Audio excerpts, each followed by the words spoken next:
Hi everyone, thank you so much for joining me today. So in today's video, I'm going to be sharing with you a fun stamping technique called faux bleaching.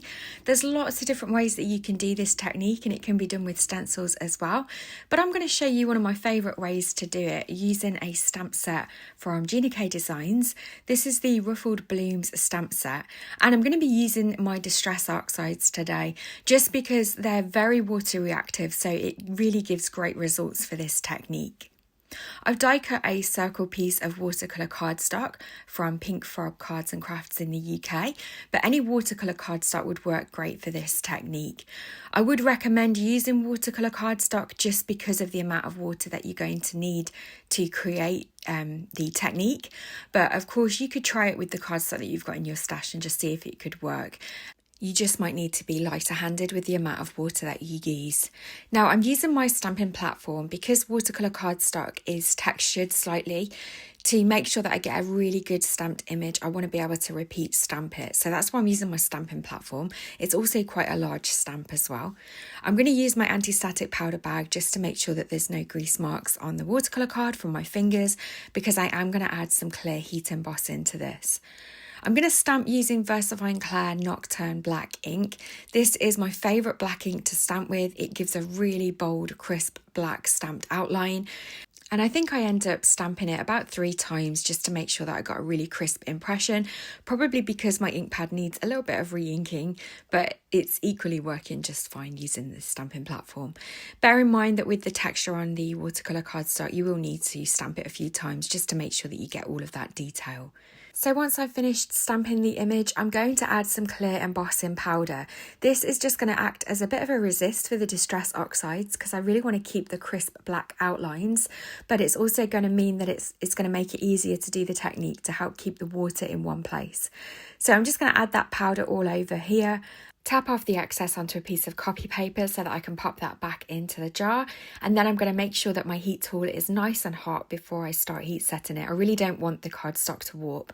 We're going to get a little bit of warping with the water, so I don't want the heat embossing to warp it as well. So I'm quickly moving it all over the back of the cardstock. This just makes sure that the embossing powder gives a really nice smooth melted finish. It stops any particles blowing onto areas where you don't want it, and then you can see it gives that really lovely glossy finish. So the Distress Oxide colours that I'm using today are Prize Ribbon, Dusty Concord and Salvaged Patina. I was going to use Saltwater Taffy, but I decided not to in the end. And I've just added Prize Ribbon to the bottom first of all. I'm now adding the Dusty Concord and I'm using some wide blending brushes just to make sure that I get a really nice smooth ink blend. The Distress Oxide inks are really easy to work with, so it's one of the nice features. They blend together really well.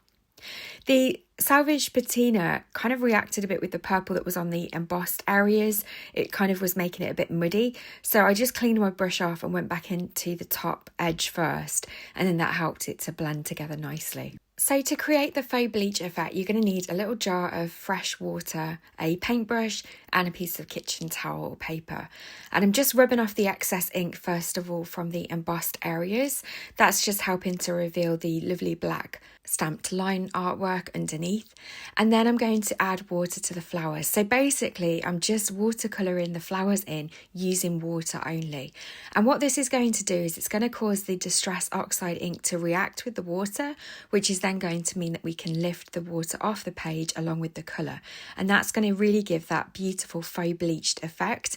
This is just a really fun way of giving a different look to your stamped images, using your favourite ink blended colours together and just giving a little bit of a different look. Of course you could use any colour combination to create this technique.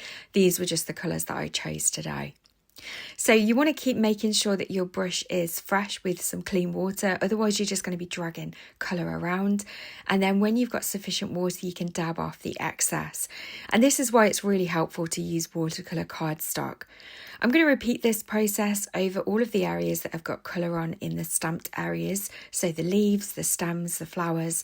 If you've not quite got enough ink off the first time, then you can go back in with the water and then take off some more ink as well. So if it doesn't all lift on the first try, you can definitely repeat it.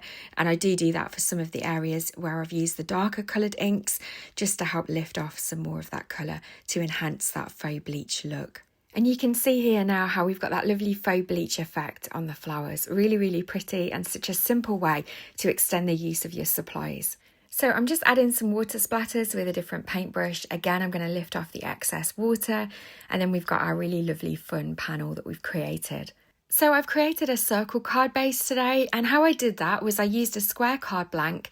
I used a nesting circle die to die cut the card base shape out of that square card base. I left the die overhanging the top edge so that you still have that fold line, and then I die cut another piece of plain white cardstock which will layer over the top and hide that score line. So that is the best way to create a circle card base. So I'm just going to add some liquid glue all over the card base, and then I can attach that layer of white cardstock over the top. And then I'm going to add a matte layer of Plum Punch cardstock from Gina Designs. I thought that went really nicely with the dusty Concord. And again, I'm just going to use some liquid glue. Make sure it's nice and stuck down. I did weigh it down off camera. And then I'm just going to attach that now to my card base. I'm using the grid lines on my glass mat to make sure that the score line for the card base is straight with my design, so that when the card stands up, it's going to look lined up and nice and centered. For the sentiment, I'm going to use the You Are On My Mind sentiment from the stamp set. Again, I'm just stamping this with some VersaFine Clair Nocturne black ink. I did have something on my stamp, so I've cleaned that off and I'm going to stamp it again. And then I'm going to use the coordinating die to cut that sentiment out. I'm then going to pop it on some frame tape so that it stands out nicely against the back of that design. Again, to make sure that the sentiment is nice and straight, I'm going to use the grid lines on my glass mat again just to see where that crease line is, or score line, so that I can pop that on nice and straight. I'm going to add a few little clear gems just to finish the card off. And then to help the card stand up, you need to just trim a slither off the back of the card base. So I'm just using my paper trimmer. I'm making sure that the score line on the card base lines up with one of the grid lines on my trimmer, and then I'm just trimming off a tiny slither from the back of that circle. And you'll see in a moment it is a really small amount, but then you can see that the card stands up perfectly. So that is kind of essential if you want a nice circle card base to stand up well. It's just a really easy way of finishing off the card. So that is the finished card for today. I really hope that you've enjoyed seeing this faux bleaching technique. I hope that it's given you some inspiration of ways to recreate this with supplies that you've already got in your stash. Really, all I've used today is water, a paintbrush, some inks and a stamp set. And it's as simple as that. As always, all the products that I've used will be listed in the description box below.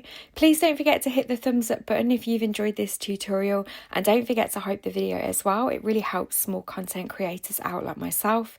Don't forget to subscribe to my channel if you'd like to see more from me, and I'll look forward to seeing you in another video very soon. Take care.